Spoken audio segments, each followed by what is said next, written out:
कंत्राटदार आत्महत्येबाबत पाणीपुरवठा मंत्री यांनी स्पष्टीकरण दिले। हर्षल पाटील यांच्या नावावर कुठलंही काम नव्हतं, तसंच त्या योजनेचं कोणतंही बिल प्रलंबित नव्हतं। सब कॉन्ट्रॅक्टर म्हणून त्यांनी काम घेतलं असावं, त्यामुळे त्यांची जिल्हा परिषदेकडे नोंद नाही असा दावा गुलाबराव पाटलांनी केला। हर्षल पाटील त्यांचं नाव आहे। तांदळी तालुका वाळवा इथल्या बाबतीमध्ये ही बातमी आलेली आहे, पण त्यांच्या नावावर कुठलंच काम नाही, त्या योजनेवर कुठलंच बिल पेंडिंग नाही। एखाद्या वेळेस त्यांनी सबलेट काम घेतलेलं असावं, पण त्याची नोंद जिल्हा परिषदकडे नाही। जिल्हा परिषदेच्या शिवूंशी आमच्या कार्यालयातून संपर्क झालेला आहे, मी स्वतः कार्यकारी अभियंत्यांशी बोललेलो आहे। त्यामुळे मला तरी असं वाटतं की त्यांचा या गोष्टीमध्ये कुठलाही संबंध नाही आहे। सबलेट काम केलं असेल तर ते आम्हाला माहीत नाही।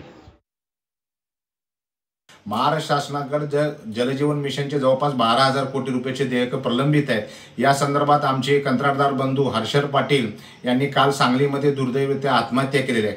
आत्ताच आम्ही महाराष्ट्र शासनाचे मंत्री गुलाबराव पाटील साहेब यांचं निवेदन ऐकलं।